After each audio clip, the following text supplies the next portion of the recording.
Voilà, bonjour à tous, bienvenue dans cette deuxième vidéo pour faire une deuxième partie du chapitre 10 dans l'amplitude 2. Donc on va travailler cette fois-ci sur les pages 220, 221, 222, 223 et 224. Et donc le but de la leçon aujourd'hui, ça va être de repérer des lieux particuliers par rapport à 3 points, donc des lieux particuliers dans les triangles. On a déjà des lieux particuliers entre 2 points, par exemple les lieux des points équidistants de deux extrémités d'un segment, c'est la fameuse médiatrice de ce segment. On a également un lieu particulier par rapport à deux droites, c'est le lieu des points équidistants des deux droites sont situés sur la bisectrice de l'angle formé par les deux droites. Et donc du coup, on va étendre ces propriétés à, au lieu d'avoir 2 points, on va avoir cette fois-ci 3 points, et au lieu d'avoir 2 droites, on va avoir 3 droites. Donc globalement, on va avoir un triangle. Alors, de quoi ça parle? On me dit, la commune dans laquelle habite Caroline souhaite développer la pratique du vélo en proposant un service de location.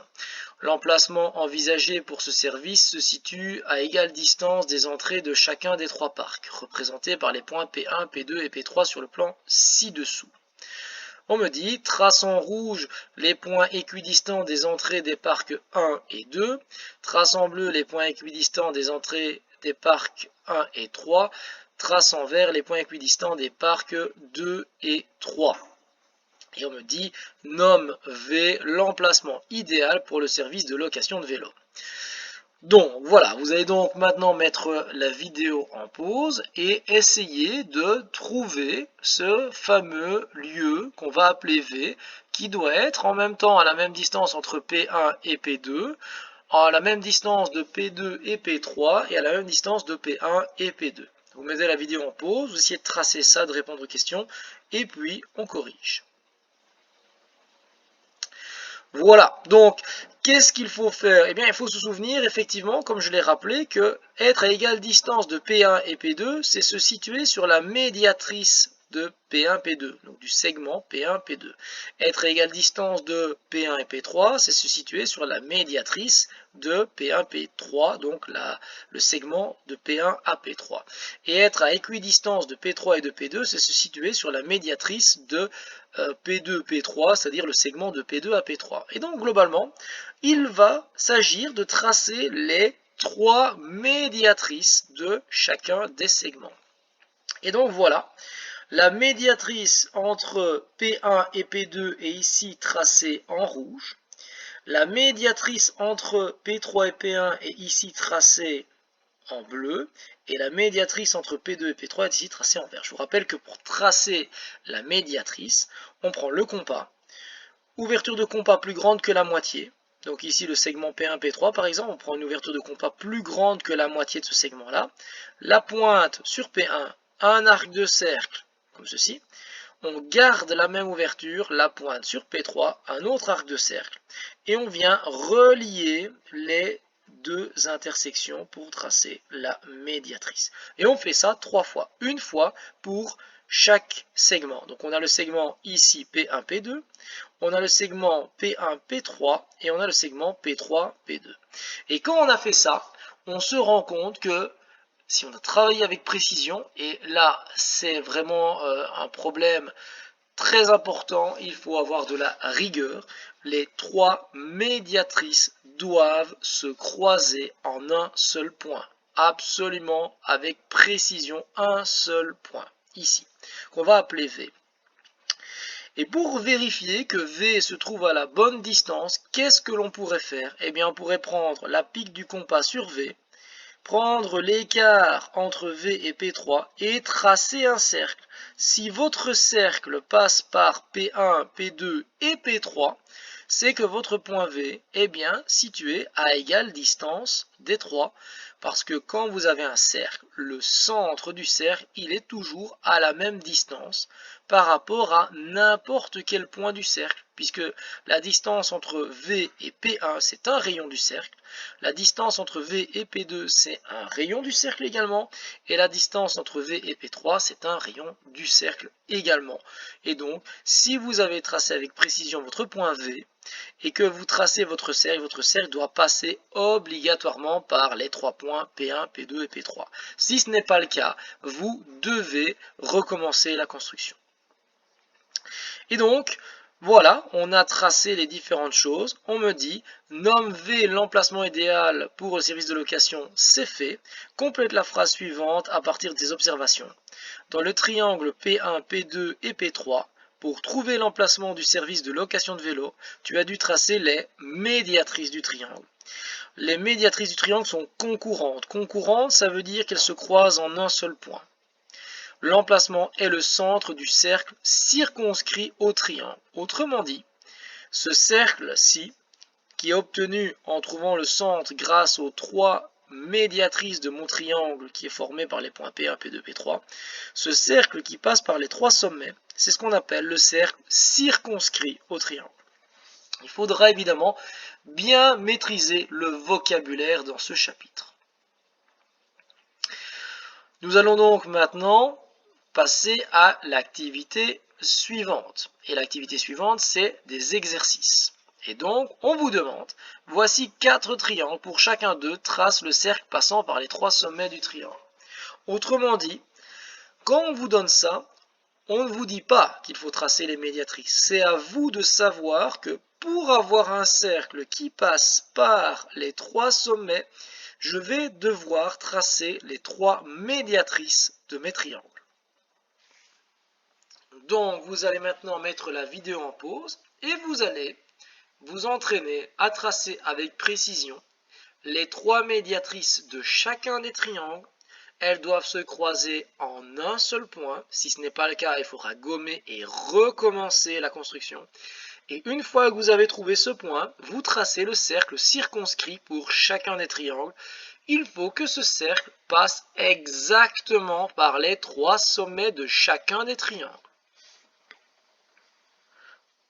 Ok, je considère que vous avez fini la construction des 4 triangles, des 4 cercles circonscrits des 4 triangles dans l'exercice. On va donc les corriger. Voilà ce que ça donne. Ici, on est dans un exercice full pratique.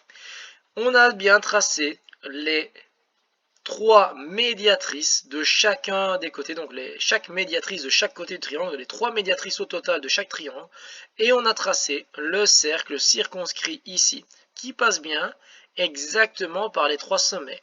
Pareil pour ce triangle-ci, le cercle passe bien par les 3 sommets. On a bien donc chaque fois l'intersection des 3 médiatrices. Ici, pareil, on a fait les 3 médiatrices du triangle, elles se croisent en un seul point et on trace le cercle.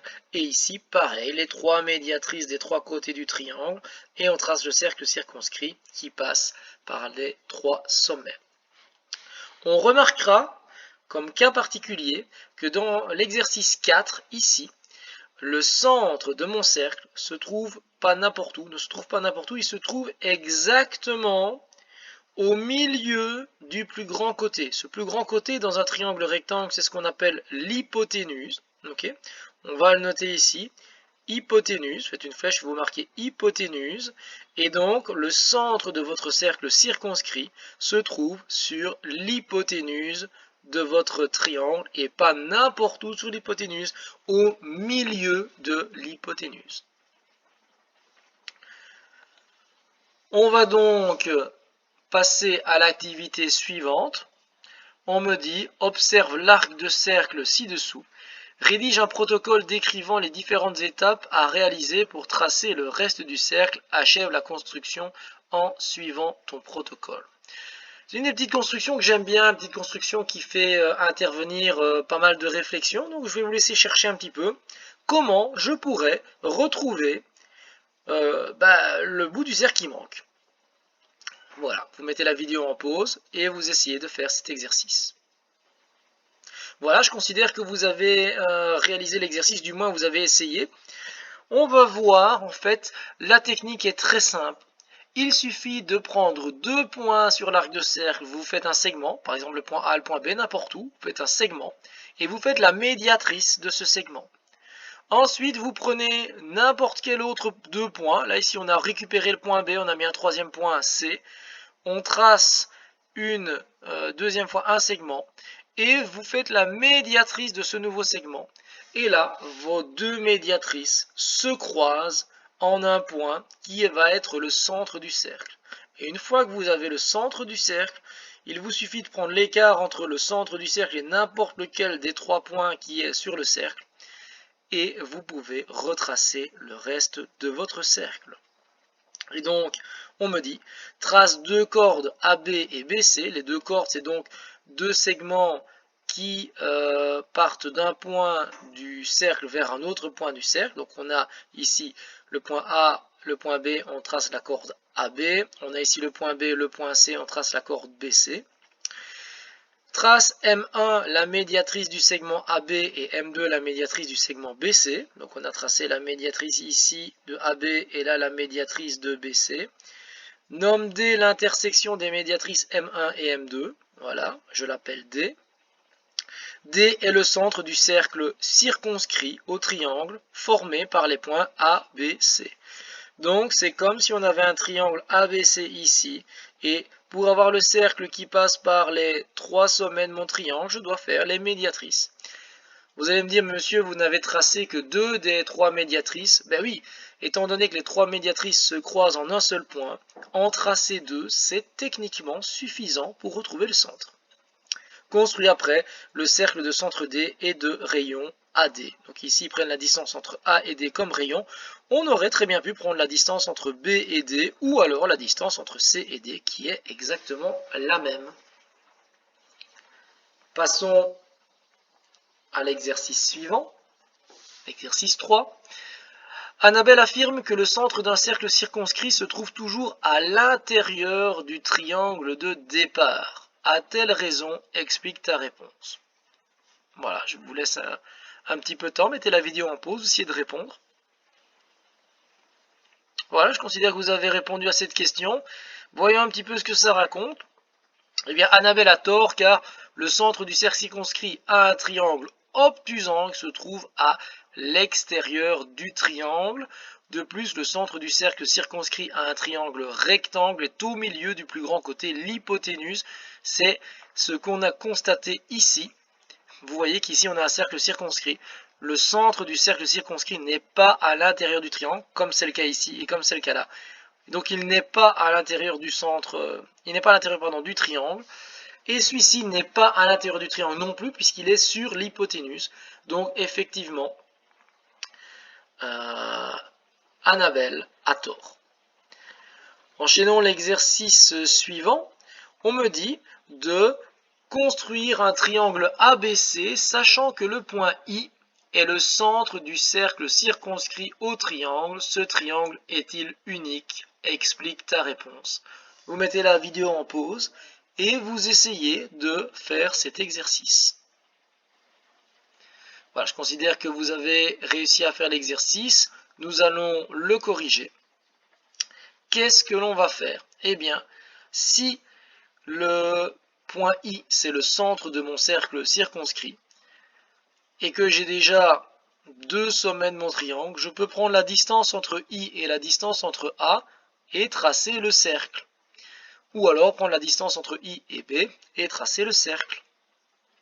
Ce cercle, que je prenne la distance AI ou IB, c'est la même distance. Donc ce cercle va d'office passer par le point A et par le point B. Et pour trouver le troisième sommet de mon triangle qui s'appelle C, puisque mon triangle s'appelle ABC dans l'énoncé, je vais tout simplement choisir n'importe quel point, sauf le point A et le point B évidemment. Je choisis n'importe quel point sur le cercle, je place le point C et je trace mon triangle. Donc effectivement, il y a une infinité de triangles possibles. Le dernier sommet, le sommet C, doit appartenir au cercle de centre I passant par les points A et B. Regardons l'activité suivante. On va passer maintenant dans la deuxième partie de cette deuxième partie, c'est-à-dire la distance par rapport à trois droites.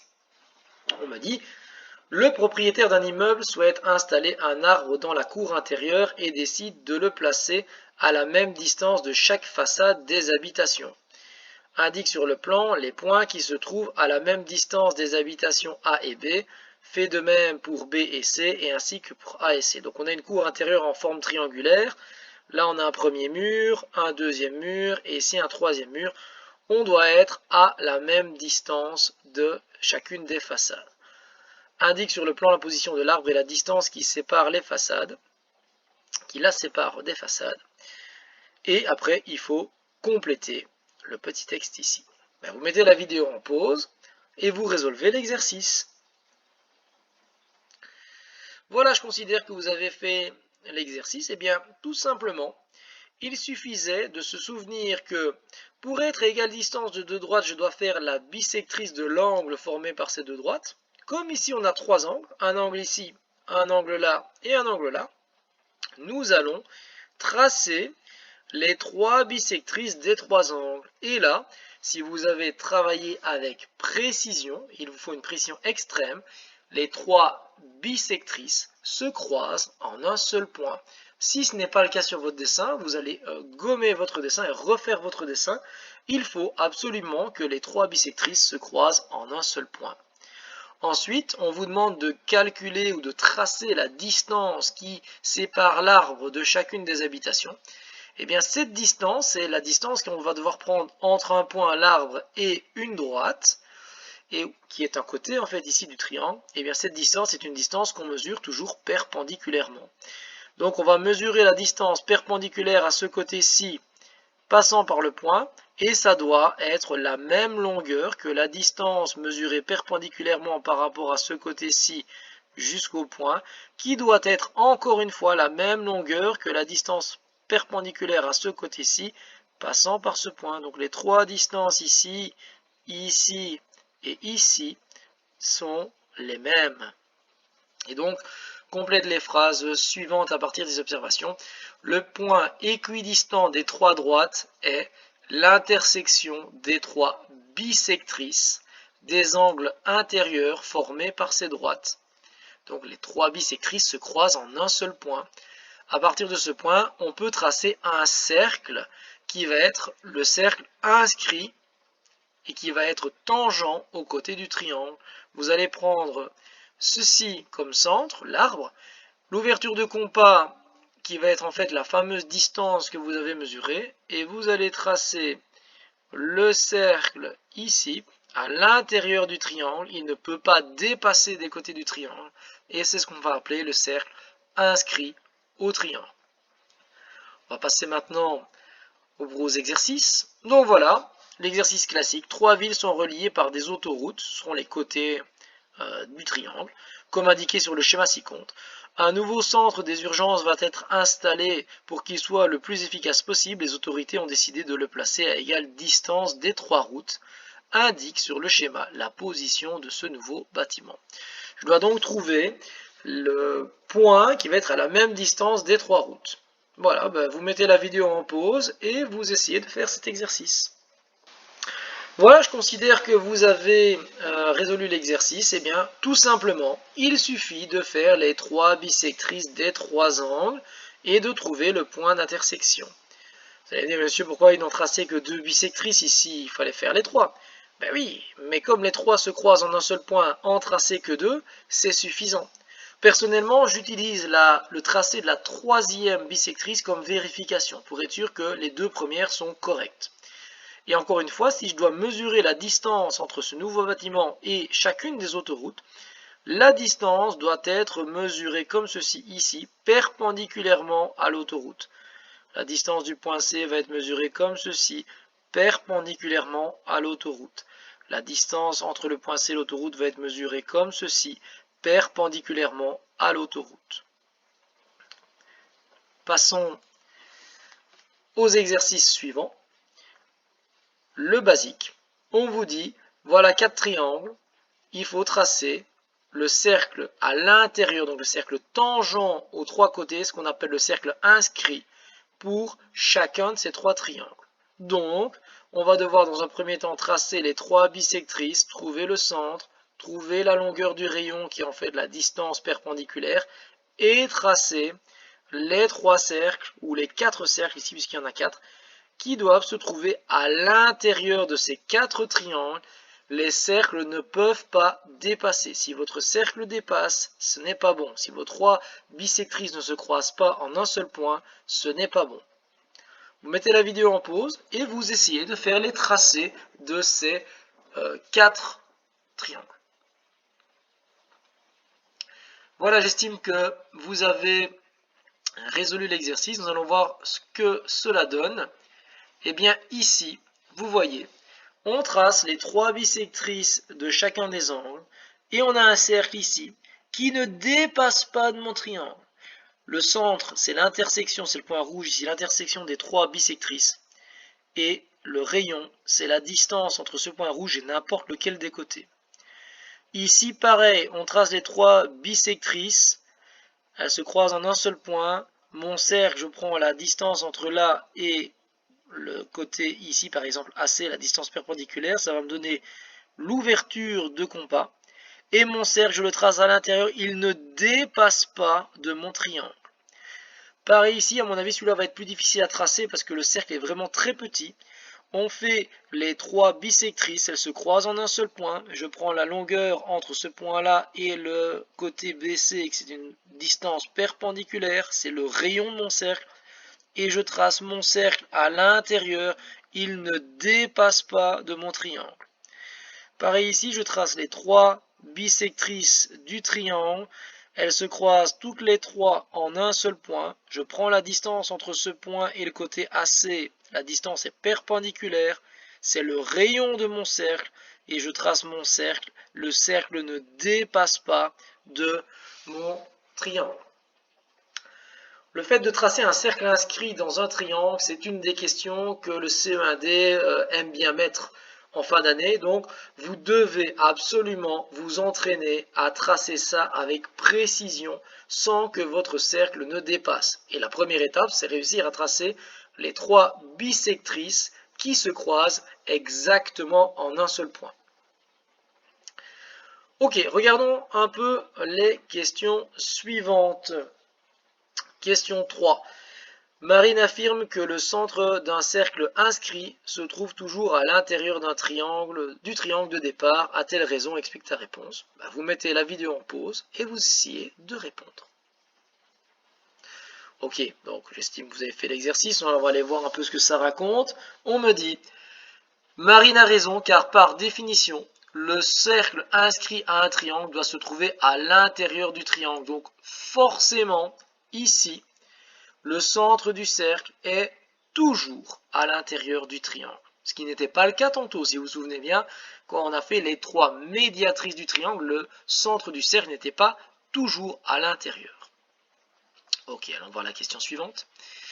Construis le triangle ABC si tu sais que le point I est le centre du cercle inscrit à ce triangle. Vérifie ta construction en y traçant le cercle inscrit. Voilà, ça c'est le centre du cercle inscrit.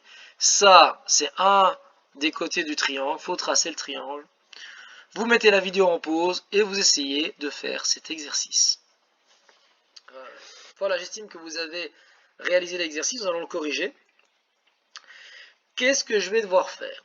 Alors, la première chose que je vais devoir faire, c'est me rendre compte que si ça, c'est le centre du cercle inscrit, je vais relier le point A au point I.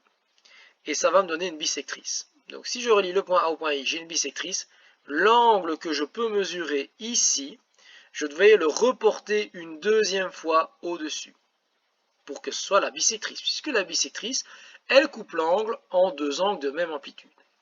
De même, si je relie le point I au point B, je vais mesurer l'angle que j'ai formé ici et je vais le reporter pareil de l'autre côté pour que IB soit en fait la bisectrice de cet angle-ci. Une fois que j'aurai reporté l'angle, donc le petit angle ici, je le reporte ici au-dessus, je trace le côté. Une fois que j'ai reporté cet angle-ci, je le reporte ici au-dessus, je trace l'autre côté. L'intersection de mes 2 droites que je trace ici, c'est le 3e point du triangle, le point C. Il ne me reste plus qu'à tracer le cercle circonscrit. Comment trouver son rayon? Comment trouver l'ouverture de compas? Je prends la distance perpendiculaire par rapport au côté AB et qui passe par le point I. Cette distance, c'est l'ouverture de compas et je trace le cercle inscrit dans le triangle.